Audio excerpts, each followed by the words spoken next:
Hey guys, कैसे हो आप लोग। तो यार, जैसे कि आपको पता है, मुझे फ्राइडे को एक्चुअली लाइव जाना था पिछले हफ्ते में, जिसमें मैं 3 टॉपिक्स के ऊपर में बात करने वाला था। But because of network issues मैं नहीं जा पाया था, और मैंने कहा था कि 2 दिन बाद में उन टॉपिक्स के ऊपर मैं एक IGTV वीडियो पोस्ट करूँगा। तो 2 दिन से मैं थोड़ा बिजी चल रहा था, तो आज फाइनली मुझे अपॉर्चुनिटी मिली है कि मैं एक वीडियो बनाऊँ और वो शेयर करूँ आप लोगों के साथ में। तो ये वीडियो बेसिकली मेरा ओपिनियन है कुछ इम्पॉर्टेंट चीज़ें जो हमारे देश में हो रही है उसके ऊपर में। तो one of the first thing is migrant movement का जो हमारा क्राइसिस एक दिखाई पड़ रहा है हमको 15-20 डेज से, उसके ऊपर में। सेकेंड चीज़ ऐसा है कि जो इकोनॉमिक स्टिमुलस पैकेज गवर्नमेंट ने, सेंट्रल गवर्नमेंट ने प्रपोज किया है, उसके ऊपर थोड़ा सा एग्जैक्टली उसके ऊपर नहीं, बट उससे रिलेटेड थोड़ा जो ओपिनियंस दे रहे लोग, उसके ऊपर मैं बात करना चाहूँगा। एंड थर्डली, कुछ लोग जो हमारे देश में एक अलग ही मेंटालिटी को बढ़ावा देते हैं, उसके ऊपर मैं थोड़ा बात करना चाहूँगा। तो तीनों टॉपिक्स जो बहुत ही प्रोमिनेंटली हमारे देश में आज दिखाई पड़ते हैं, इसके ऊपर बहुत सारे डिबेट डिस्कशंस भी होते हैं, उसी के रिलेटेड मैं आपसे बात करूँगा। तो फर्स्ट एंड फॉरमोस्ट एक चीज़ जो इम्पोर्टेंट है, मुझे लगता है कि इस वीडियो से काफ़ी लोग खुश होंगे, because this is one of the rare moments when I speak against BJP. Because मैं कोई बीजेपी का रिप्रेजेंटेटिव तो हो नहीं, बट हाँ, मैं उनकी बहुत सारी पॉलिसीज से अग्री करता हूँ। But this time I disagree with few of their policies और the decisions they have taken.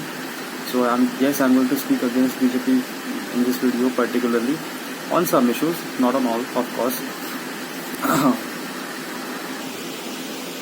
तो सबसे पहले चीज़ जो है कि हमारा माइग्रेंट का जो मूवमेंट देख रहे हैं, जहाँ पे वो काम करते थे वहाँ से लेके वो अपने घर अभी जा रहे हैं सब लोग, और जो दिन भर सुबह से लेके शाम तक के हमारे न्यूज़ मीडिया उसको कवर करती है, तो उससे रिलेटेड मैं थोड़ा बात करना चाहूँगा। बहुत ही डिस्टर्बिंग सी वीडियोस और पिक्स देखने को मिलती है, जहाँ पे बहुत तकलीफ उनको होती है। एंड सभी देशवासियों को ये देख के आई बिलीव कि सभी को दुख होता है, काफ़ी डिप्रेसिंग भी हो जाता है कभी कभी। बार बार वही देखो तो अजीब लगने लगता है, क्या कर रहे हैं गवर्नमेंट्स, क्या कर रही है एडमिनिस्ट्रेशन, क्या कर रहे हैं, इन सब चीज़ों के ऊपर में सवाल उठने लगते हैं। और ऐसी चीज़ों के वक्त में हमको हमारी जो फेल्यूर है लॉ एंड ऑर्डर सिचुएशन को मेंटेन करने में, या फिर एडमिनिस्ट्रेशन को जो हमारी लैक्यूनास है वो सामने आती है। और हमको एक और चीज़ पता चलती है कि पॉपुलेशन कितना ज़्यादा है हमारे देश में, इसके ऊपर भी हमको ऐसे टाइम्स पे रियलाइज़ होती है कुछ चीज़ें। तो इसके बाद जो मैं थोड़ा ओपिनियन शेयर करना चाहूँगा वो बहुत स्ट्रॉन्ग रहने वाला है। तो आई फील कि बहुत सारे लोग मुझसे डिसएग्री करेंगे इस चीज़ के ऊपर में, but anyways that does not matter anymore, because I wanted to share this opinion from a long time, for 5 to 6 days now, because I've seen this happening for 10 to 15 days, last 10 to 15 days, and I think this needs to be put up in front of you. अब बाकी आपका opinion है, आप everybody has their own opinion and we can agree to disagree on this particular point, I feel. तो यहाँ पे मेरा जो पॉइंट है ना, वो बहुत ही काफ़ी अजीब होने वाला है इस पूरे सिचुएशन के ऊपर में। तो स्ट्रॉन्ग मैं इसीलिए कह रहा हूँ बिकॉज मुझे लगता है कि आज हम लोग देश में जो भी गवर्नमेंट्स है, सारी सेंट्रल और स्टेट गवर्नमेंट, वो सारी कहीं ना कहीं पे एक इंस्टिंक्टिव डिसीजन ले रही है। मुझे लगता है कि वो अपने भावनाओं के और लोगों की जो आज मांग है उसके ऊपर में डिसीजन ले रही है, बट प्रैक्टिकली मुझे लगता है कि सोच नहीं रही है लॉन्ग टर्म इसके इम्पैक्ट्स क्या होने वाले हैं उसके ऊपर में। तो शुरुआत करते हैं 24 तारीख मार्च की, जब लॉकडाउन अनाउंस हुआ था, तब से लेके लॉकडाउन उठा ही नहीं है। We are in the 4th stage of lockdown now, and तभी और फर्स्ट एंड सेकंड स्टेज में लॉकडाउन काफ़ी स्ट्रिक्ट था, जहाँ पे काफ़ी सारी एक्टिविटीज़ बंद थी।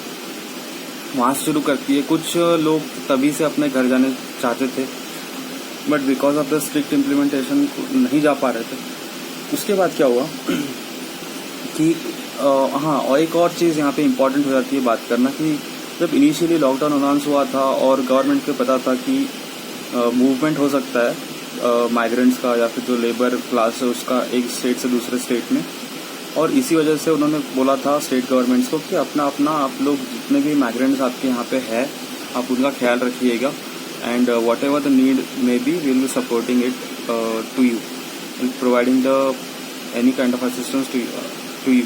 तो यहाँ पे अब तक देखने वाली बात ये हो जाती है कि सबसे पहले जब अप्रैल और मार्च के एंडिंग से लेके अप्रैल का मिड तक के और मे भी अप्रैल के एंडिंग तक के भी सेंट्रल स्टेट गवर्नमेंट्स जो थी वो तैयार थी। वो उनके ट्वीट्स देख लीजिए आप, ऑफिशियल उनके स्टेटमेंट्स देख लीजिए, वो सब लोग तैयार थे माइग्रेंट्स को अपने पास में रखने के लिए जहाँ पे वो एक्चुअली रहते थे, और उनको वो बार बार अपील कर रहे थे कि आप अपने घर पे मत जाइए। तभी स्टेट गवर्नमेंट्स का स्टांस और सेंट्रल गवर्नमेंट का स्टांस ये था कि कोई भी किसी भी हालत में एक स्टेट से दूसरे स्टेट में माइग्रेट नहीं होगा, ना ही उनका कोई किसी भी तरह का अगर कोई इमरजेंसी होगी तो आपको पास लेना पड़ेगा, फिर ही आप जा पाएंगे। तो ये बेसिकली एक जनरल पोजीशन थी हमारी पूरी इंडिया में। फिर जाके हम लोग ऑब्जर्व करते हैं कि पिछले 10 से 15 दिनों में, mostly this month the starting of May, जब से थोड़ा सा लॉकडाउन में 1 और 2 तारीख को थोड़ा सा रिलैक्सेशन आई थी, तभी से हम कंटिन्यूअस देख रहे हैं कि मीडिया में और न्यूज़ चैनल्स में और जो न्यूज़ पेपर्स हैं उनमें कि भाई कितने लोग एक स्टेट से दूसरे स्टेट में जा रहे हैं। और मतलब बड़ी हैरानगी की बात होती है कि इसका प्रैक्टिकल इम्प्लीकेशन जो हम लोग देखने वाले हैं फ्यूचर में बहुत ही ज़्यादा बेकार होने वाला है।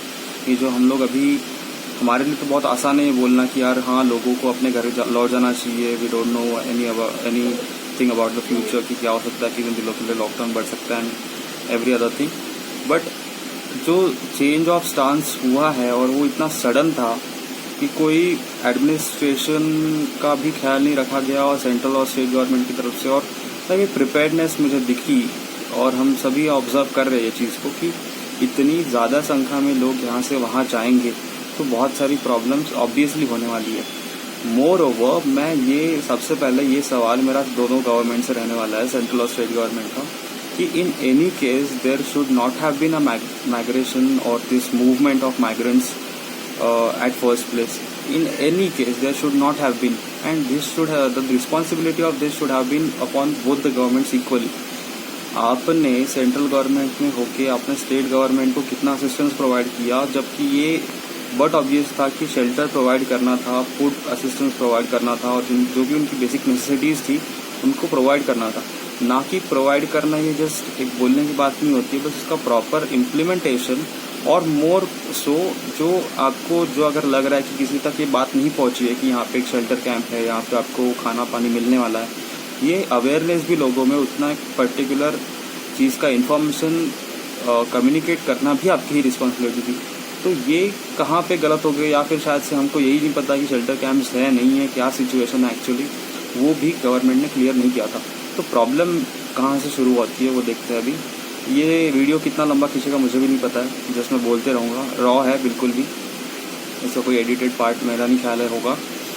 तो प्रॉब्लम यहाँ पे है, देखिए ये बट ऑब्वियस था कि आपको ये सब चीज़ों की अरेंजमेंट करना था। लोग जो भाड़े से रह रहे थे किसी, तो ये बिल्कुल ऑब्वियस चीज़ थी कि उनको निकाल दिया जाता या फिर उनको प्रॉब्लम्स फेस करने पड़ते, और उस कंडीशन में उनको कोई रहने की जगह चाहिए होती है, उनको खाने की जगह चाहिए होती है, वॉट एवर द सिचुएशन में माइट हैव अराइज।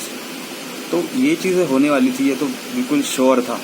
अभी हम लोगों ने देखा कि बार बार स्टेट गवर्नमेंट्स कह रही थी कि हमारे पास में शेल्टर हमने इतना प्रोवाइड किया, इतने लोगों को हम लोग खाना दे रहे हैं, इतने लोगों को हम लोग सुविधाएं दे रहे हैं, एंड ब्ला ब्ला ब्ला, जो चीज़ें आपको मीडिया ने बताई थी, जो मिनिस्टर्स ने बोला, ये सब चीज़ें आपके सामने हैं। तो मैं ये कहना चाहता हूँ कि भाई किसी भी कंडीशन, अगर ये दोनों सेंट्रल और स्टेट गवर्नमेंट इतनी, अगर आपने मीटिंग की, 5 मिटिंग्स आप कर रहे हो और इस चीज़ पे आप कंसेंसस बिल्ड कर ही लेते तो बेहतर होता कि कोई भी यहाँ से वहाँ जाने ना पाए किसी भी कंडीशन में। Spread of corona virus was one thing, but the following the future implications are going to be so bad that we can not just imagine it right now. तो बेसिक घूम फिर के बात यहीं पे हो जाती है कि आप जब इतना मीटिंग्स किए हो तो आपने पहले ही बोल देना चाहिए था सभी स्टेट गवर्नमेंट्स को, और स्टेट गवर्नमेंट्स ने भी एक कम्प्लीटली यूनानिमस स्टैंड रखना चाहिए था कि हम लोग एक दूसरे के स्टेट में किसी भी माइग्रेशन को होने नहीं देंगे। मोर ओवर हम आपकी स्टेट की जो लोग यहाँ पे बसे हुए हैं, जो यहाँ पे रह रहे हैं, हम उनका पूरा ख्याल रखेंगे। तो अगर प्रॉपर फैसिलिटीज़ प्रोवाइड करती तो एक रीज़न कम हो जाता है इन लोगों का यहाँ से वहाँ जाने में। ये पहली चीज़ होती। अब आपकी रिस्पॉन्सिबिलिटी है लोगों को ये करना, भले ही आपके ऊपर में कितना ही बर्डन पड़े, that I am going to come at this point afterwards, but ये चीज़ बहुत ही ऑब्वियस हो जाती है कि आपकी रिस्पॉन्सिबिलिटी होने वाली है और आपको इसको प्रिपेयर्डनेस उतना मेंटेन करना पड़ेगा। जब आपने इतने लार्ज स्केल पे लॉकडाउन अनाउंस किया है तो इसके फॉलोइंग कॉन्सिक्वेंसेज के लिए भी at least this consequence which we know कि इंडिया में कितने सारे लोग यहाँ से वहाँ जाते हैं, आप सभी को पता होता है। तो अगर हम लोग थोड़ा बेसिक फैसिलिटीज़ अगर अच्छे से प्रोवाइड कर देते, अगर आपने गवर्नमेंट ने एक कॉल भी लगा दिया होता, जैसे बहुत सारे NGOs और बहुत सारे इंडिविजुअल लेवल पे लोग खाना पानी प्रोवाइड कर ही रहते, अगर थोड़ा सा आप और कॉल कर लेते एक्टिवली लोगों को पार्टिसिपेट करने में कि हमको यहाँ पे इनको सुविधाएं प्रोवाइड करने में दिक्कत हो रही है, तो मेरा बिल्कुल कॉन्फिडेंस में कह सकता हूँ कि देश के लोग सामने आके प्रोवाइड कर ही देते। There should have been no problem at because बिना किसी कॉल के भी हम लोग देखते हैं कि कितने सारी NGOs और इंडिविजुअल लेवल पे लोग काम करते ही हैं इन सब लोगों के लिए। ये मेरा ख्याल से फर्स्ट पॉइंट हुआ। हम लोग माइग्रेशन को, जो माइग्रेंट है उनकी मूवमेंट को रोक सकते। Migration will not be the proper word because they have already migrated. तो जो वापस अपने गाँव जा रहे थे उनको हम लोग कहीं ना कहीं पे रोक लेते। ये पहला पॉइंट हुआ बेसिक फैसिलिटीज़ प्रोवाइड करने का, which is for me it is easy to say, but I don't know कि इन एडमिनिस्ट्रेशन में कितनी तकलीफें होती है, बट कहीं ना कहीं पे ये जो हमको देखने को मिल रहा है, अभी ये ट्रेंड हो गया है मेरे ख्याल से कि अपने अपने गाँव जाना, तो ये कहीं ना कहीं पे रुक जाता। सेकंड मेरा ये पॉइंट है कि अभी लोगों में जब लॉकडाउन इतना बार बढ़ता है तो मेरे ख्याल से एक ऐसी फीलिंग सेटल होने लगती है कि हम अपने गाँव चले जाएँ। ये काफ़ी एक अंदर का कंसेप्ट हो सकता है, ये बहुत इमोशनल कंसेप्ट है कि अपने गांव में चले जाएंगे तो वहाँ पे हमको सब सुविधाएं मिल जाएंगी, which may not be true in many cases because urban areas में जितनी फैसिलिटीज़ और एडमिनिस्ट्रेशन जितना अच्छे से काम करता है उतना रूरल एरियाज में शायद ना करता हो, ऐसा मैं सोचता हूँ। तो सिचुएशन में भी डिफरेंट, बट यही सवाल उठता है कि इमोशनल लेवल पे उन्होंने सोचना शुरू कर दिया लॉकडाउन एक्सटेंड होना। तो एक्सटेंड होना कोई गलती नहीं है बिकॉज सिचुएशन ही ऐसी है हमारे देश की कि लॉकडाउन अगर एक्सटेंड होता है तो ठीक है, मतलब उतना कोई प्रॉब्लमेटिक काम नहीं है। बट इन लोगों के लिए it became a matter of emotions rather than the practical situation because उनकी आप अगर सिचुएशन देखो, गरीब है, पहले उनके पास में इतनी सुविधाएं नहीं है जितना लोग बाकी लोगों के पास में हैं। तो इन सब सिनारियोज में बड़ा मतलब ऑब्वियस ही चीज़ हो जाती है। हम लोग भी घर पे बैठ के बोर हो जाते हैं, उन लोगों का तो आप सोचिए कि अपने गाँव घर से बाहर कितने किलोमीटर, 1000-1200 किलोमीटर दूर है और उनको अभी अपने घर जाने की ऑब्वियसली एक ये चिंता लगी रहेगी कि उनके वहाँ पे कुछ रिलेटिव रहेंगे। तो ये एक इमोशनल फैक्टर हो गया। बट हम लोग एज अ गवर्नमेंट आप जब देखते हो कि you have to be very pragmatic about it. अगर आपको पता होता है कि इतने सारे लोग यहाँ से वहाँ जाने वाले हैं और अगर हम लोग थोड़े से भी लोगों को अलाउ करते हैं तो it become a trend quickly because कोई रोक नहीं सकता। फिर आप बोलते हो कि फिर ये माइग्रेंट्स बोलते हैं कि अगर आपने उनको जाने दिया तो हमको नहीं जाने देता और वहाँ पे वायलेंस क्रिएट हो जाता। तो सिंपल सी बात है कि अगर आप बोल रहे हो कि नहीं जाना है, अगर आपने उस स्टैंड पे रेजोल्यूट रहते, आपने बोलते कि अभी we can understand your problems and your emotional attachments to your home town and everything, but we in this situation can not and will provide you all the things you need, just don't. और इस पर सारी लोगों का अगर एक सहमति होती तो ये सिचुएशन ही क्रिएट नहीं होती। प्रॉब्लम यहाँ पे हुआ कि कुछ अप्रैल के मिड अप्रैल में या फिर एंडिंग अभी जो अप्रैल के मंथ में हुआ, वहाँ पे स्टेट गवर्नमेंट्स बहुत ही लीनियंट हो गई। स्टेट गवर्नमेंट्स, सबसे पहले महाराष्ट्र गवर्नमेंट का यह स्टैंड था कि हम लोग जाने नहीं देंगे, हम लोग पूरा ख्याल रखेंगे। फिर अचानक से अप्रैल मिड में आके महाराष्ट्र गवर्नमेंट बोलती है कि अभी सेंट्रल गवर्नमेंट आप ट्रेन अरेंज कीजिए, इनको यहाँ से जाना है, इनको ये लोग जमा हो रहे हैं, ऐसा ऐसा सिचुएशन है एंड सेंड देम बैक। तो इस सिचुएशन में, और ये महाराष्ट्र की बात नहीं है, ये बहुत सारे राज्यों में ये सिचुएशन बन गई कि सब चीफ मिनिस्टर्स डिमांड करने लगे कि भाई अभी वापस भेजो इन लोगों को। एंड तो लोग भी इस वजह से इनकरेज हो गए कि हाँ भाई अभी तो एडमिनिस्ट्रेशन का भी सपोर्ट है और थोड़ा लोग अगर हम लोग जोर लगाते तो ये हो जाएगा। ये मैं बोल रहा हूँ कि इंटेंशनली नहीं किया उन लोगों ने, ऑब्वियसली उनकी भी वजह है, बट एज अ एडमिनिस्ट्रेशन और एज अ गवर्नमेंट मशीनरी हमने उसको कितना बढ़ावा दिया, मैं ये बात कर रहा हूँ। तो वो तो बेचारे इमोशंस पे चल रहे, बट आपके पास में पूरी मशीनरी है, आपके पास में डेटा है, आपके पास में ये फैक्ट्स है कि अगर ये होता है तो कितना सिचुएशन क्रिटिकल हो सकता है। तो इस सिचुएशन को लेके आप थोड़ा और प्रिपेयर्डनेस दिखा सकते थे और रेजोल्यूट स्टैंड लेकर रख सकते थे। तो बात यहाँ पे हो जाती है। तो फिर और क्या हुआ, central government still would have been in better position कि अगर वो बोलते कि नहीं हम किसी भी हालत में अलाउ नहीं कर सकते, थोड़ी गालियाँ पड़ती उनको, गाली हमेशा से पड़ते आ रही है, तो एक दो ज़्यादा गाली पड़ जाती तो कोई फर्क नहीं पड़ता।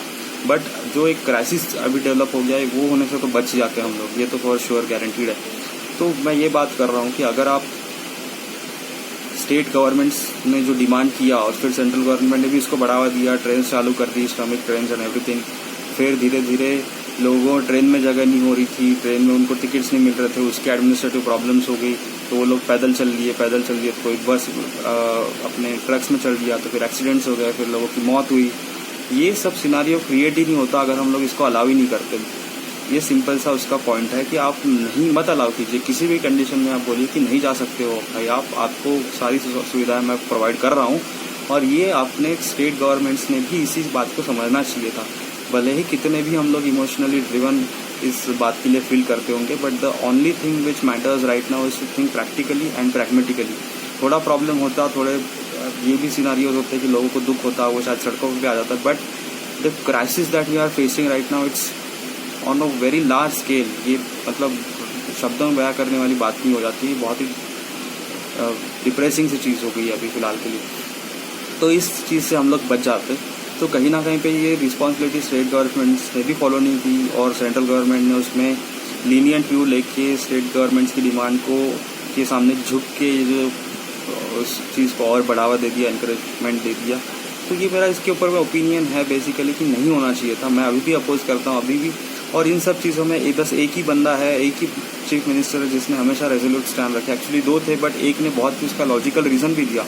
He showed far sightedness as opposed to all the other chief minister, and it was Mr. Nitish Kumar, chief minister of Bihar. इन्होंने हमेशा से ये स्टैंड मेंटेन रखा कि हम लोग नहीं लेंगे। उन्होंने कोटा के स्टूडेंट्स तक को नहीं आने दिया था पहले।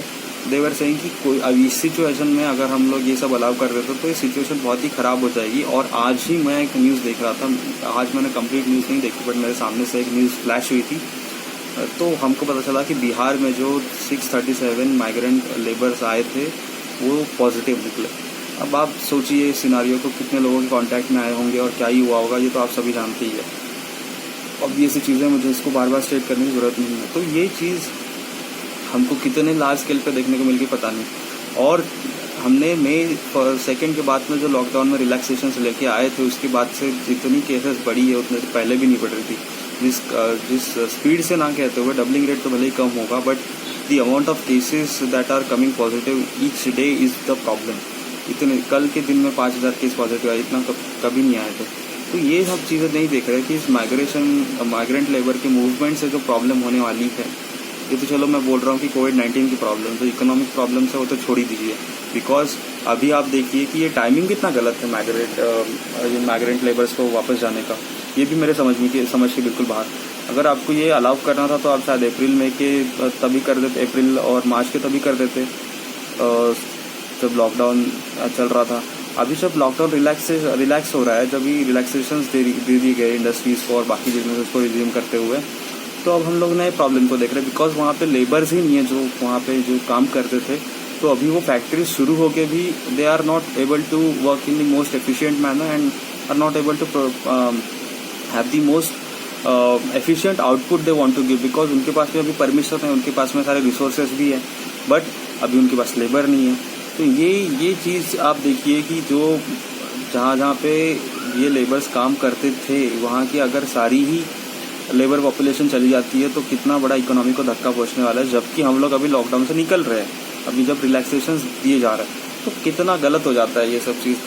कहाँ की प्लानिंग किया मुझे नहीं समझ में आया, कौन सी हम लोगों ने अप्रोच को यूज़ किया है। इसमें बहुत सारी मुझे इमोशंस का ही ये देख रहा है कि सभी स्टेट और सेंट्रल गवर्नमेंट ने इमोशंस के ऊपर में काम करते हुए बोला कि भाई अलाउ कर देते हैं। प्रेशर बहुत बढ़ रहा है, बट इसका प्रैग्मेटिक और फार साइटेडनेस किसी ने नहीं दिखाया।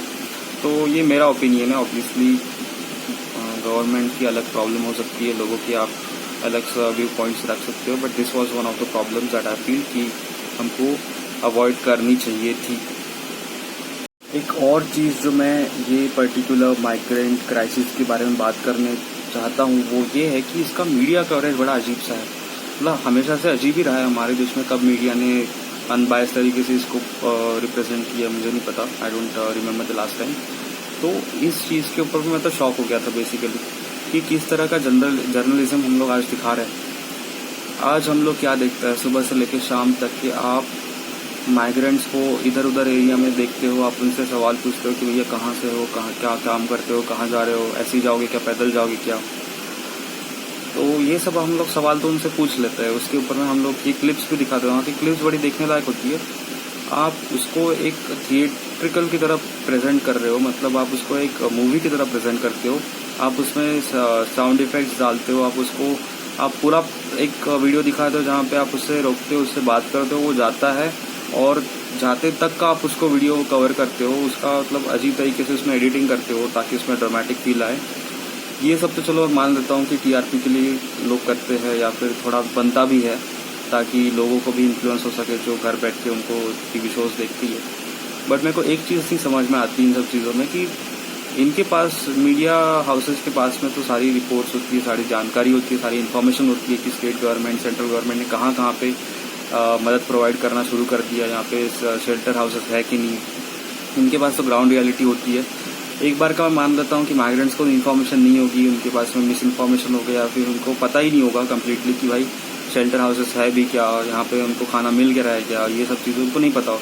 तो जब आप इंटरव्यू करते हो तो मैं आज तक नहीं देखा हूँ एक जर्नलिस्ट को बताते हुए कि भैया आपने वहाँ पे गए हो क्या, कि हम लोग आपकी मदद कर देखें वहाँ तक पहुँचने में, वहाँ पे आपको शेल्टर हाउसेस मिल रही हैं, आपको खाना मिल रहा है, पानी मिल रहा है, आप क्यों जा रहे हो वापस अपने घर पे, हम आपकी मदद करें। उनके पास तो होती है टैक्सीज, उनके पास में तो कार्स होती है जहाँ से वो ट्रैवल करते हैं एक दूसरे के यहाँ पे। तो आप एटलीस्ट एक दो जनों की मदद नहीं कर सकते क्या? आप इस ट्रेंड को क्यों बढ़ावा देते हो बार बार ये दिखा के कि इनको तकलीफ है, सब लोग अग्री करते हैं तकलीफ है, बट आप थोड़ा रिस्पॉन्सिबली बिहेव कीजिए ना इन सब सर्कमस्टांसेस में। आप उनको इन्फॉर्मेशन प्रोवाइड करने का मैं एक भी इंस्टेंस नहीं देखा हूँ, या फिर आपने ये तक नहीं दिखाया कि कहीं पे शेल्टर हाउसेस है भी कि नहीं है। तो आप ग्राउंड रियलिटी को कवर कीजिए, अगर नहीं है तो आप गवर्नमेंट के एडमिनिस्ट्रेटिव ऑफिसर से सवाल पूछिए सीधा सीधा, उसका कवरेज दिखाइए ना आप हमको, ताकि हमको पता चले कि गवर्नमेंट सही में काम कर रही है कि नहीं कर रही है। हमको वो साइड ऑफ द स्टोरी तो दिखती नहीं है कभी कि अगर स्टेट गवर्नमेंट ने शेल्टर हाउसेस लगाए हुए हैं या क्या उनको खाना पानी प्रोवाइड कर रहे हैं। ये मुझे एक बार मार्च में अप्रैल में दिखा था, उसके बाद में मैं तो देखा ही नहीं हूँ। अभी तो दिन भर का कवरेज आपको बताइए किस तरह का होता है। तो अगर एक कंसेप्ट होता है इन्वेस्टिगेटिव जर्नलिज्म का जो बाकी समय में तो इनका बहुत अच्छे से चल जाता है, बट ऐसे समय में आप क्यों नहीं इन्वेस्टिगेटिव जर्नलिज्म को बढ़ावा देते कि आप जाइए एडमिनिस्ट्रेटिव ऑफिसर्स के पास में, उनको बोलिए कि हम लोग यहाँ से नहीं उठेंगे, आपको लाइव हम लोग दिखा रहे हैं, आपने क्या इनके लिए किया है ज़रा बताइएगा। तो या फिर आप क्यों नहीं दिखाते वो चीज़ें जो आप, अगर आपको कोई लेबर मिल रहा है रास्ते पे जाते हो, आप उसको बोलिए कि भैया आप मत जाइए, आपके लिए यहाँ पे व्यवस्था की गई है, हम आपको लगे तो वहाँ पे छोड़ देते हैं एक दो जनों को। उतना अगर हम लोग कर पाए, या फिर आप एटलीस्ट इंडिविजुअल्स को ही बोल दें हमको पोर्ट्रे करके कि भैया यहाँ पे इन्फॉर्मेशन हमको मिली है कि यहाँ पे शेल्टर हाउसेस है, तो जो कोई भी इंसान जो रोड पे जा रहा होगा वो एक एक माइग्रेंट की मदद कर देगा वहाँ तक पहुँचने में, तो उनका भी भला हो जाएगा, उनको भी हम लोग जाने से रोक पाएंगे और उनको भी ये पूरा सिचुएशन फेस करने से बच जाएंगे। हम देखते हैं कि प्रेग्नेंट औरतें चलते जा रही है, 3-3 4-4 बच्चे, या कैसे मैनेज करेगा कोई इंसान, मुझे नहीं समझ में आता है चीज़ें। और कुछ लोग पहुंच भी जाते हैं सक्सेसफुली, कुछ लोगों उस प्रोसेस में ही मर जाता है, गुजर जाते हैं, उनको प्रॉब्लम हो जाती है। अभी जो एक्सीडेंट्स हुआ है हमने देखा यूपी में और एमपी में, तो बहुत ही बेकार सी सिचुएशन है। हम लोग एज अ पूरा सोसाइटी और पूरा मीडिया और गवर्नमेंट सभी फेल हो रहे हैं इसमें। और मुझे मीडिया वालों से क्या तकलीफ है, I am against this media of India completely, I don't believe them any more, but moreover the problem is you are romanticizing the entire thing. You know what happens, there is something which influences your mind in psychology. What happens if you see a thing continuously for day in day out and like completely day and night आप वही चलाते रह रहे हो, तो जो लोगों का एक्चुअली मन भी नहीं होता और उनको ज़रूरत भी नहीं होती ना जाने की, वो भी चले जाने लगता है, वो भी उससे इतना इन्फ्लुएंस हो जाता है।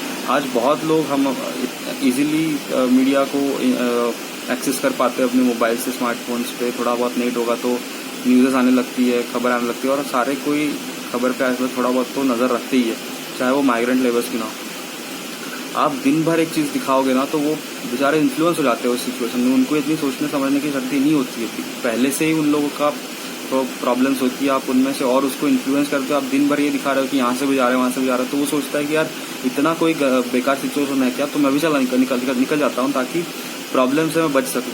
तो ये मुझे बिल्कुल अच्छा नहीं लगता। मैं जब देखता हूँ मीडिया का जिस तरीके से कवरेज है, जिस तरीके से एडिटिंग है, बड़ा अजीब लगता है। मुझे लगता है कि उसको आप ऑब्जेक्टिफाई कर रहे हो उन लोगों को, अब उनकी तकलीफ़ों को फ़ायदा उठा रहे हो। मैं नहीं देखता किसी भी जर्नलिस्ट को एक हेल्प करते हुए, एक हेल्पिंग हैंड देते हुए कि भैया चलिए हम लोग आपको छोड़ देते, या फिर इन्फॉर्मेशन प्रोवाइड करते हुए, जबकि मीडिया के पास तो सारी इन्फॉर्मेशन होती है। वो इतने भी कोई इर्रिस्पॉन्सिबल मीडिया नहीं है हमारी कि उनके पास में कोई इन्फॉर्मेशन नहीं होगी। वो काफ़ी उनके पास में इन्फॉर्मेशन होती है, बट आप सवाल उनको हमेशा एक ही पूछते हो कि भैया कहाँ से हो, कहाँ जा रहे हो, क्यों जा रहे हो, यही आपका सवाल रहता है। बट कभी आपके तरफ से एफर्ट है क्या उनको आंसर करने की उनके सवालों कि भैया एडमिनिस्ट्रेशन मदद कर रही है, आप यहाँ पे जाके देखिए, चलिए हम आपको थोड़ी सी, ये लैक करता है हमारी मीडिया में। और ये शायद से मेरे ख्याल से एक इशू है जो मुझे बोलना था, मैंने बात किया इसके ऊपर में।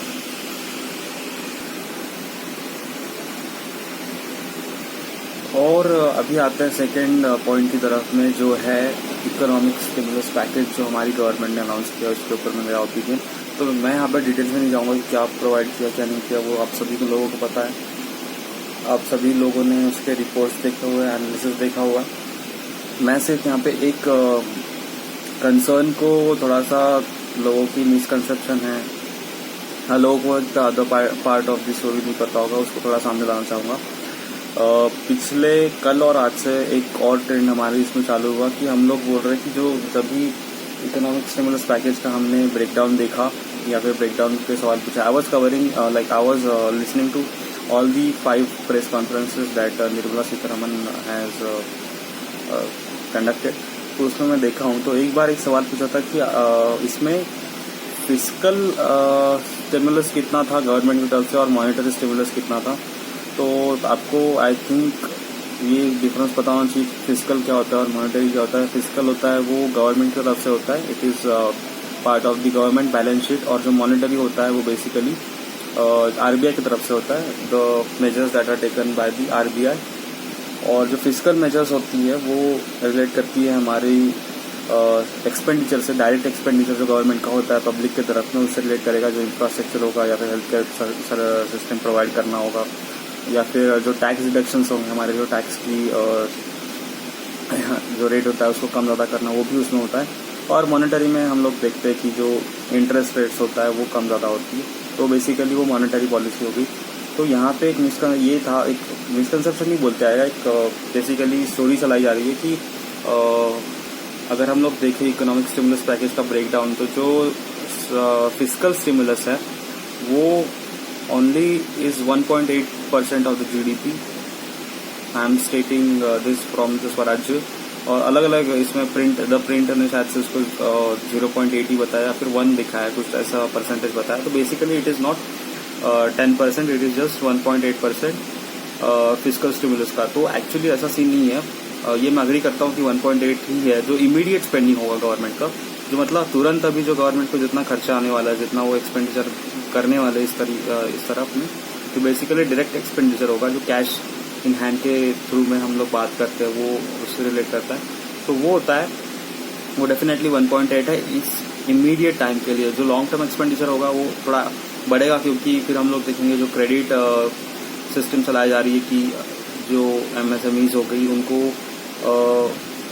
जो उनका एक फंड है, शिशु फंड है, जहाँ तक मुझे आइडिया है, उसमें नो कोलैटरल्स के तौर पे आपको मैक्सिमम 50,000 तक का लोन वगैरह देने की बात हुई है, और उसकी गारंटी गवर्नमेंट ऑफ इंडिया लेने वाली है। तो अगर उस केस में अगर नहीं पे कर पाता कोई भी, बिकॉज कोलैटरल नहीं है, तो सारी रिस्पॉन्सिबिलिटी गवर्नमेंट ऑफ इंडिया की होगी, तो उस केस में उनको देना पड़ेगा। बट वो अभी नहीं देना पड़ेगा, जब वो ऑब्वियसली पे नहीं करेंगे, रिपेमेंट नहीं होगा उसका, जो कि हमको 1-2 साल बाद देखने को मिलेगा। तो इन दैट केस फिर गवर्नमेंट ऑफ इंडिया की थोड़ी रिस्पॉन्सिबिलिटी बन जाएगी। बट अभी के लिए the immediate spending is around 1.8% of the GDP, of the total GDP।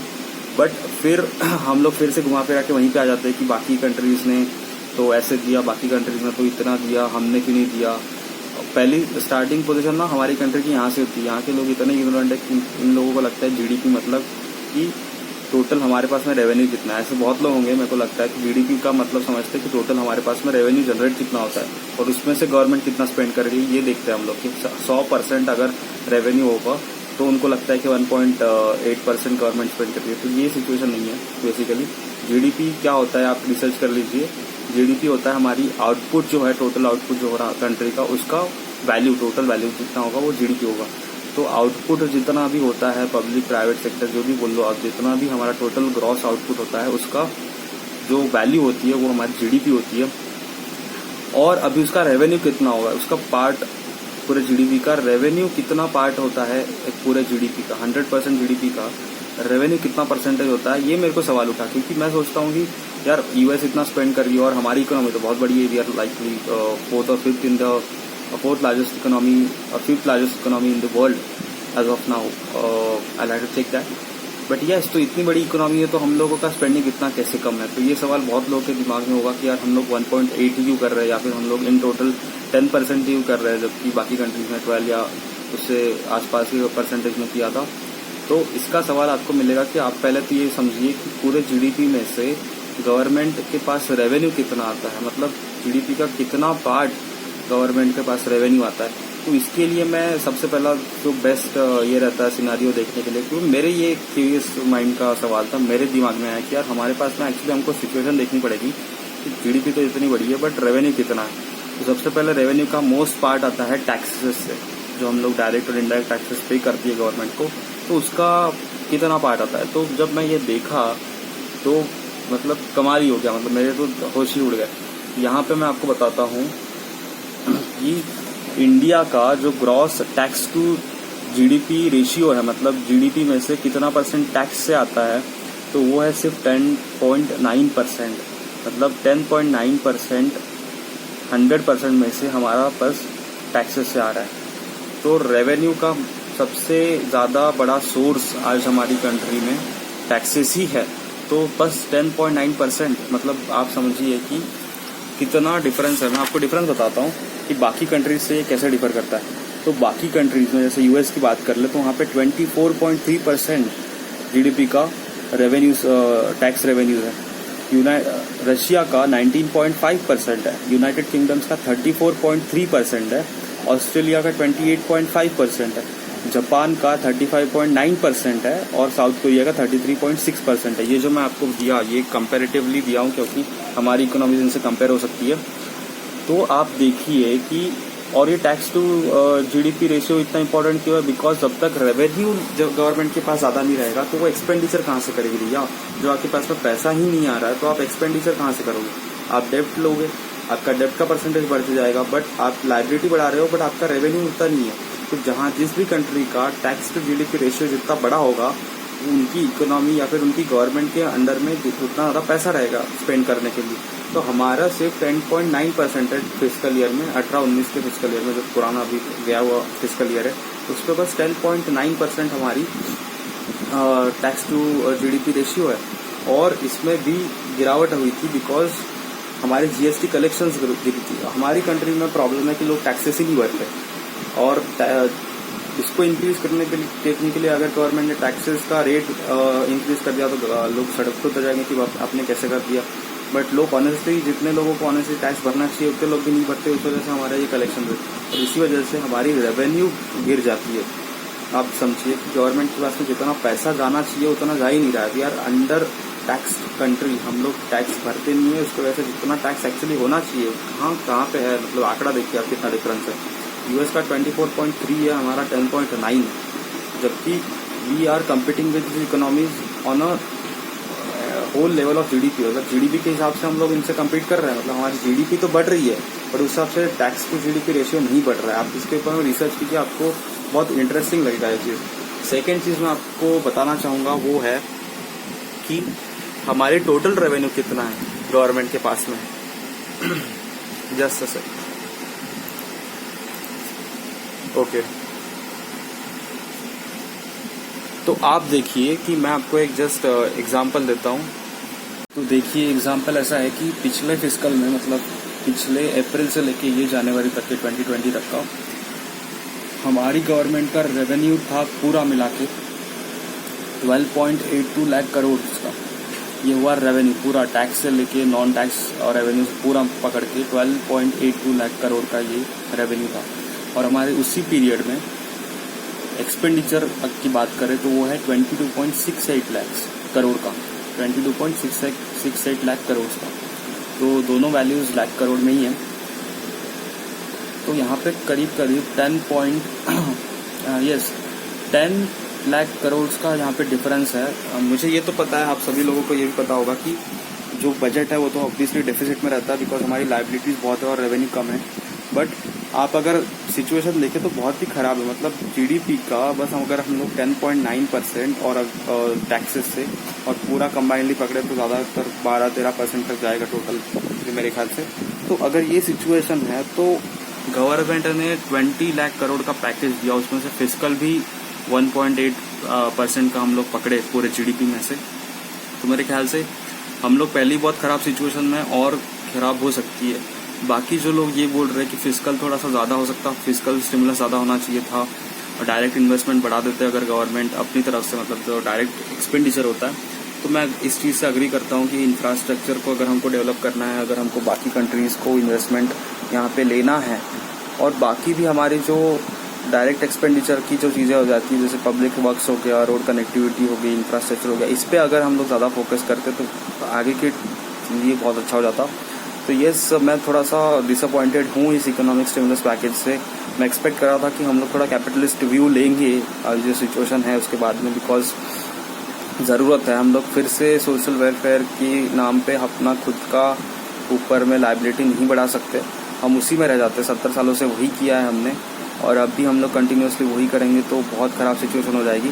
तो मैं ये बोल रहा हूँ फाइनली कि फिस्कल थोड़ा स्टिमुलस, अगर डायरेक्ट एक्सपेंडिचर अगर गवर्नमेंट अपनी तरफ से बढ़ा भी देती तो कोई फ़र्क नहीं पड़ता। It would have been easier for it to get the investment afterwards. उसके हमको बहुत सारी अच्छी बातें ये रखती। और ये मैं खुद का ओपिनियन भी, ऐसा मेरा डायरेक्ट ओपिनियन है विदाउट एनी इन्फॉर्मेशन, ऐसा भी नहीं। मैं थोड़ा सा देखा हूँ इसके ऊपर भी, रिसर्च किया हूँ, एक्सपर्ट्स के भी थोड़े व्यू लिया। तो जो मॉनेटरी पॉलिसी है वो तो एग्री की थोड़ा अच्छा खासा दिया हुआ है मॉनेटरी, और वो तो सारी कंट्रीज ने हालांकि दिया हुआ है। तो फिजिकल स्टिमुलस ज़्यादा हो सकता था। मोर ओवर एक और इंटरेस्टिंग चीज़ मुझे इससे याद आती है कि ये इल्ज़ाम मोदी गवर्नमेंट पे लगा कि उन्होंने डायरेक्ट जानबूझ के पहले ये नहीं बोला कि 20 लाख करोड़ का पैकेज है, वो इन्वॉल्विंग दोनों है, दैट इज़ फिजिकल और मॉनेटरी दोनों इसमें पॉलिसीज़ का इन्वॉल्वमेंट होकर टोटल अमाउंट बनी है। तो इसी से हमने डिसीव किया लोगों को। तो एक्चुअली ऐसी चीज़ है नहीं। सभी कंट्रीज़ का लगभग जो फिजिकल पॉलिसी होती है वो कम होती है, फिजिकल मेजर्स कम होती है अमाउंट में और मॉनेटरी मेजर्स ज़्यादा होती है अमाउंट में। तो मैं आप इसका एक स्टैटिस्टिक आपको साथ में शेयर कर देता हूँ। और मैं उस प्रेस कॉन्फ्रेंस को देख रहा था जब ये सवाल पूछा था कि क्यों हमने अलग अलग नहीं दिए, दोनों को एक साथ मिला के क्यों दिया। आई थिंक कि it was for the convenience of the administrative press releases जो भी किए थे उसके कन्वीनियंस के लिए था, क्योंकि इतने सारे स्टैटिस्टिक्स देने में कोई मतलब नहीं था। और ब्रेकडाउन तो आराम से आप कहीं से भी उसको एक्सेस कर सकते थे। गवर्नमेंट ने फिर भी बोला ही था कि आपको अगर इसमें ब्रेकडाउन चाहिए होगा तो हम लोग आपको प्रोवाइड कर देंगे। और कल वो रिलीज भी हो गया, तो हमारे सामने पूरी पिक्चर आ गई क्लियरली कि क्या सिचुएशन है। तो मैं आपको थोड़ा सा स्टैटिस्टिक्स देता हूँ कि कैसे ये जो इल्ज़ाम है कि मॉनेटरी बहुत ज़्यादा देती है और फिजिकल को ज़्यादा होना चाहिए था, मॉनेटरी कम होना चाहिए था, ये एक्चुअली कोई आर्गूमेंट नहीं है। बिकॉज हर कंट्री में जिन्होंने भी अब तक स्टिमुलस पैकेज दिया हुआ है, हर कंट्री में वही सिचुएशन है। यूएस की बात कर ले तो अगर फिजिकल स्टिमुलस दिया है 2.8 ट्रिलियन का, तो मॉनेटरी मेजर्स है 4 ट्रिलियन के। ठीक है, उसके बाद आता है जर्मनी के ऊपर में। जर्मनी का भी सेम सिचुएशन है। फिजिकल स्टिमुलस अगर $7.706 बिलियन का है तो मॉनेटरी मेजर्स है $825 बिलियन के। ठीक है, उसके बाद में मूविंग ऑन, चाइना की अगर बात कर रहे हैं तो सिचुएशन देखिए आप, $364 बिलियन का अगर फिजिकल स्टिमुलस दिया है तो मॉनेटरी मेजर्स है $720 बिलियन के। कितना डिफरेंस है? लगभग $400 बिलियन का डिफरेंस है। जापान ने स्टिमुलस दिया है 1.1 ट्रिलियन का, तो इनका भी डेटा अवेलेबल नहीं है, ब्रेकअप अवेलेबल नहीं है कि उन्होंने कैसे दिया था, मतलब फिजिकल में कितना था और मॉनेटरी में कितना था। तो आप देखिए, यूके का बात कर रहा था तो यूके ही एक ऐसी कंट्री है जहाँ पे दिया हुआ मेंशन, और ये मैं आपको बिजनेस टुडे का आर्टिकल बता रहा हूँ। अगर आपको सोर्स चाहिए होगा तो मैं आपको भेज दूंगा। यूके का ही एक ऐसी कंट्री जहाँ पे फिजिकल मेजर्स ज़्यादा है, फिजिकल स्टिमुलस ज़्यादा है और मॉनेटरी मेजर्स कम है। फिजिकल स्टिमुलस है यूके का $476 बिलियन का और मॉनेटरी मेजर्स है $244 बिलियन के। तो ये एक ऐसी कंट्री होगी। मोर अगर हम लोग फ्रांस के पास में आते हैं तो अगेन फिर से डेटा अवेलेबल नहीं है। $460 बिलियन का उन्होंने पूरा फिजिकल स्टिमुलस दिया था, पर मॉनेटरी मेजर्स कितना दिया वो पता नहीं है। इटली का भी वही सीन है, $460 बिलियन का फिजिकल स्टिमुलस है, मॉनेटरी का पता नहीं है। तो कंट्रीज जब प्रेजेंट करती है एक पूरा इकोनॉमिक पैकेज को, तो एज अ होल करने के बाद में भी आप उसका ब्रेकडाउन कुछ दिनों में देख सकते हैं। इट्स नॉट समथिंग दैट की छुपाने की बात होती है गवर्नमेंट का, और वो कल रिलीज़ कर ही दिया, तो उसमें कोई ऐसी बड़ी बात तो है नहीं। हाँ, पैकेज फिजिकल में ज़्यादा होना चाहिए था, मैं भी बिलीव करता हूँ इस चीज़ को, बट ये डिसीविंग का जो आपने आर्गूमेंट लेके आए हो कि आप डिसीव कर रहे हो देश की जनता को, ऐसा वैसा, ये सब चीज़ें बिल्कुल सही नहीं है। फिजिकल में अमाउंट बढ़ा सकते थे, मॉनेटरी में तो मेजर्स आपने देखा ही होगा कि आपका जो इंटरेस्ट रेट है उसको कम कर दिया, मॉनेटरियम से 3 मंथ्स के लिए आगे कर दिया, ये सब आपको चीज़ें पता है और आप देख भी सकते हो। तो मेरा यही बात कर रहा था, क्योंकि और किसी ने शायद कवर नहीं किया इस चीज़ को कि क्यों ऐसा है।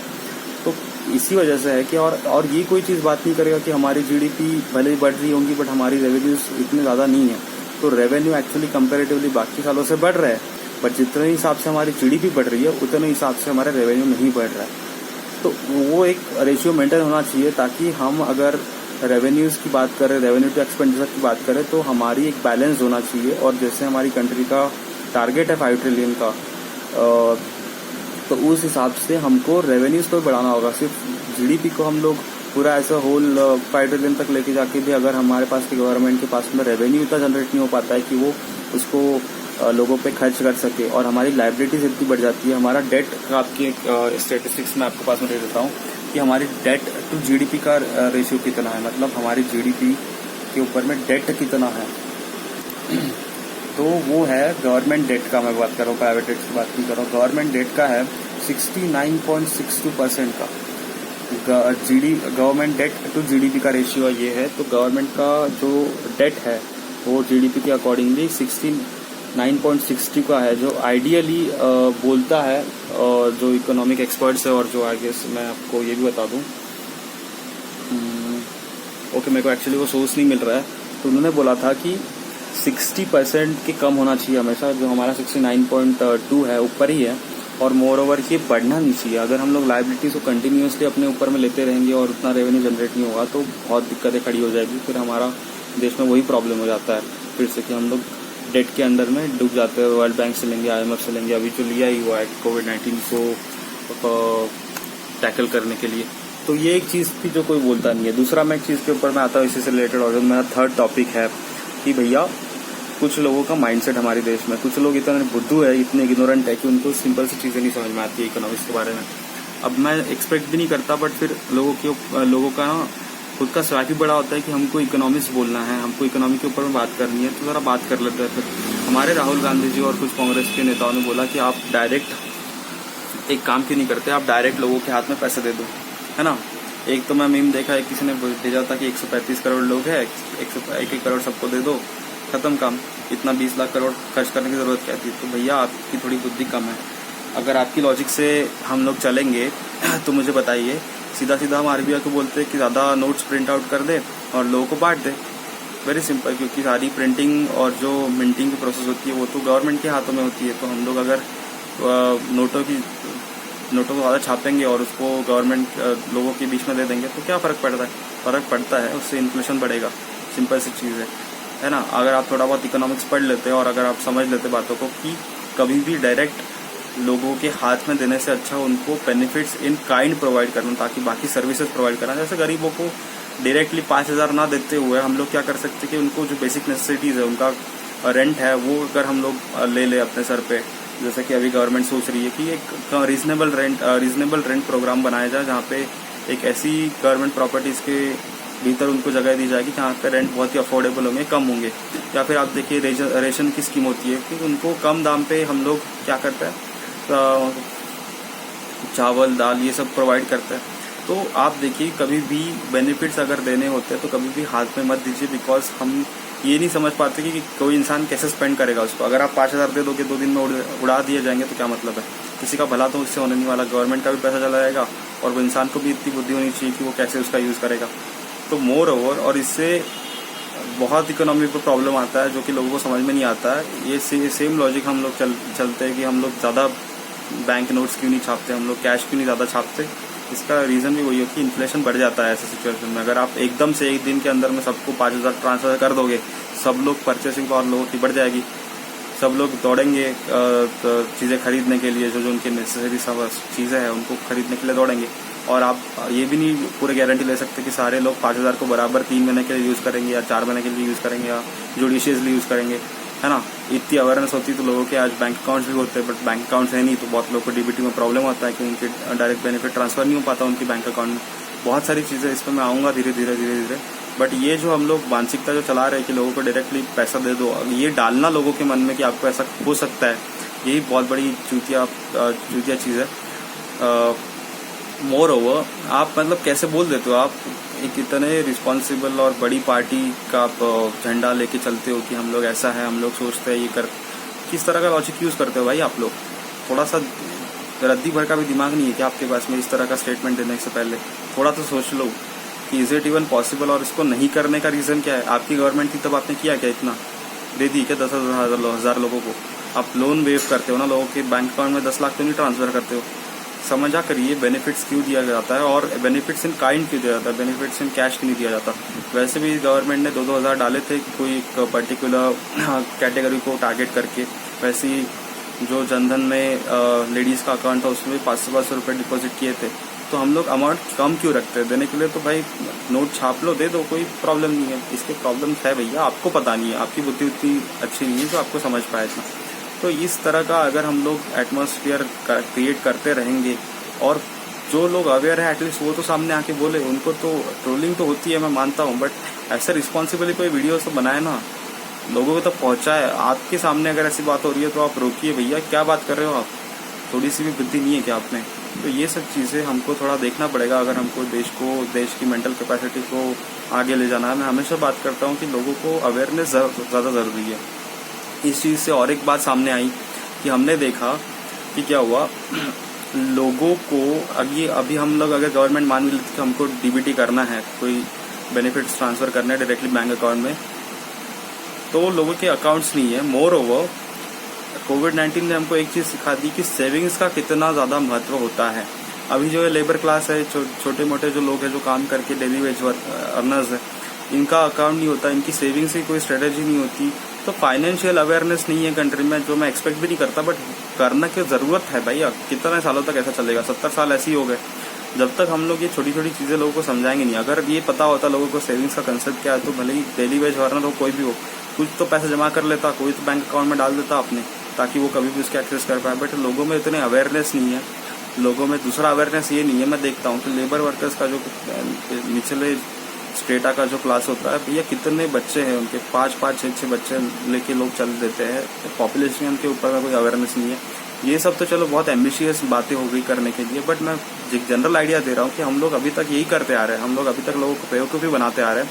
हम लोगों को हमेशा अंधकार में ही रखते आ रहे हैं कि भैया ऐसा हो सकता है, ऐसा नहीं हो सकता। भैया आपको थोड़ा रिस्पॉन्सिबिलिटी बनना होगा, ये सभी लोगों को बनना होगा, चाहे वो लेबर क्लास हो गया, चाहे वो अच्छे क्लास का हो गया, मिडिल क्लास हो गया, चाहे वो एज क्लास का हो गया, सभी लोगों को रिस्पॉन्सिबली ही बिहेव करना पड़ेगा। चाहे बातें रिस्पॉन्सिबली करो, थोड़ा सा रिसर्च कर लो भैया। ये इकोनॉमी वाले पॉइंट में तो सारे लोग बड़े अजीब मतलब सभी को इकोनॉमिक्स बनना है, राहुल गांधी तक को इकोनॉमिक्स बनना है। मतलब भैया पहले 10th स्टैंडर्ड वाली बुद्धि तो लेके आ जाओ, इकोनॉमिक्स की बात करोगे क्या? तब कमाल हो जाता है, मतलब सोच के चिड़ हो जाती है चीज़। तो ये सब बातें हैं। तो मेरा पॉइंट यही था, शायद वीडियो बहुत लंबा खींच गया होगा, बट एनीवेज मेरा पॉइंट यही था पूरे वीडियो को बनाने का कि मैं कुछ चीज़ों के ऊपर बात करना चाहता था और मैंने की है। तो चाहे आप इससे अग्री करो नहीं करो, अगर अग्री करते हो तो शेयर ज़रूर कीजिएगा वीडियो को, और आप थोड़ा सा इस पे ऊपर में अवेयर रहिए। आप थोड़ा रिसर्च कीजिए, अवेलेबल है मेरे पास में, आप आर्टिकल्स मुझसे मांग लीजिए, आपको मैं दे दूंगा। और मैं भी कोई इकोनॉमिक्स नहीं हूँ, बट मुझे इकोनॉमिक्स में इंटरेस्ट है, और मैं एटलीस्ट ये तो समझता हूँ कि थोड़ा रिसर्च कर ही लेना चाहिए कोई भी चीज़ पोस्ट करने से पहले, है ना। तो जब आपको यही नहीं पता कि आपकी कंट्री का रेवेन्यू कितना है, एक्सपेंडिचर कितना है, और आप ऐसे ही बड़बड़ करते जा रहे हो कि भैया सिर्फ 1.8 ही क्यों दिया और 10 ही क्यों दिया, 50 क्यों नहीं दिया, ये तक मैंने देखा है भैया। 50 क्यों नहीं दिया, मतलब कमाल हो जाती है। 50% ऑफ GDP, इतना तो भैया हमारा जो रेवेन्यू है उसको होते होते 100-150 साल हो जाएंगे, है ना। तो ये समझ लीजिए बात को, थोड़ा अवेयरनेस लेके आ जाइए, रिसर्च कीजिए, बस यही मेरा बोलना है। इसी के साथ मैं कंक्लूड करता हूँ। जो भी आपके ओपिनियंस होंगे मुझे DM कर दीजिए, मैं आपके साथ में डिस्कस करने के लिए हमेशा तैयार रहूँगा। Thank you all.